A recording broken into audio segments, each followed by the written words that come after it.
Hello friends, आज हमारा topic है body mass index. Body mass index को हम क्वार्टिलेट इंडेक्स के नाम से भी जानते हैं। ये जो क्वेश्चन है बॉडी मास इंडेक्स, ये क्या होता है कि ये मेजरमेंट ऑफ बॉडी फैट किया जाता है जो कि बेस्ड होता है ऑन हाइट एंड वेट, जो कि अडल्ट मैन पे भी एप्लीकेबल होता है और वुमेन पे भी होता है। जो ये क्वेश्चन है क्वार्टिलेट इंडेक्स, ये नॉर्सेट में भी पूछा गया था। ये बहुत ही इम्पोर्टेंट है। वैसे तो बहुत कम ही ऐसा क्वेश्चन आता है, सिर्फ नॉर्मल बीएमआई कभी कभी पूछ लिया जाता है, बट बॉडी मास इंडेक्स को और किस नाम से जाना जाता है ये एक बार पूछा गया है क्वेश्चन। तो बॉडी मास इंडेक्स को क्वार्टिलेट इंडेक्स के नाम से भी जाना गया है। It is a measurement of body fat based on height and weight that applicable on both adult man and women. Normal BMI क्या होता है? 18.5 टू 24.9 नॉर्मल बीएमआई होता है।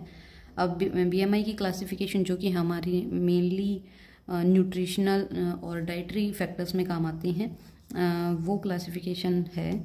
अगर बीएमआई का जो वैल्यू है वो 18.5 से नीचे होगा तो वो अंडरवेट कहलाएगा। 18.5 टू 24.9 अगर रेंज है तो वो नॉर्मल कहलाएगा। 25 टू 29.9 है तो इसको हम ओवरवेट बोलेंगे, और 30 टू 34.9 है तो उसको हम ओबीज कैटेगरी 1 में लेंगे। 35 टू 39.9 है तो ओबीज कैटेगरी 2 में लिया जाएगा। अगर 40 से अबो है तो उसे हम एक्सट्रीम ओबेसिटी बोलेंगे। उसके बाद आता है फॉर्मूला ऑफ बीएमआई कि हम बीएमआई कैलकुलेट कैसे करते हैं। बीएमआई को कैलकुलेट करने के लिए हमारे पास वेट होना चाहिए और हाइट होनी चाहिए जो कि मीटर्स में होनी चाहिए। जो मोस्ट कॉमनली जो यूज फार्मूला है वो हम करते हैं weight in KG by height in metre square, या फिर एक और फार्मूला है जो कि weight in pounds and by height in inches square into 703। अब मीटर स्क्वायर है उसको हम लिखेंगे मीटर इंटू मीटर। अब एग्जाम्पल ले लेते हैं हम कि बीएमआई कैसे कैलकुलेट करेंगे। मान लीजिए जो weight of mister Nitesh is 70 kg and height is 1.8 metre, then calculate the BMI.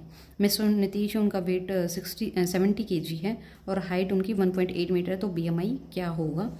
तो हम इसको फॉर्मूले में पुट करेंगे। वेट है 70 kg, हाइट है 1.8, मीटर स्क्वायर करेंगे तो 1.8 इंटू 1.8 हो जाएगा 70 बाई 3.24। इस तरह से आ जाएगा हमारा 21.60, जो कि नॉर्मल रेंज में आएगा, जो कि हमने पढ़ा था 18.5 टू 24.9 नॉर्मल रेंज में आता है। इसमें से मोस्ट कॉमनली ज़्यादा कुछ नहीं पूछा गया है, या तो नॉर्मल रेंज पूछी गई है या इसको और किस नाम से जाना जाता है, that is quartile index. Thank you.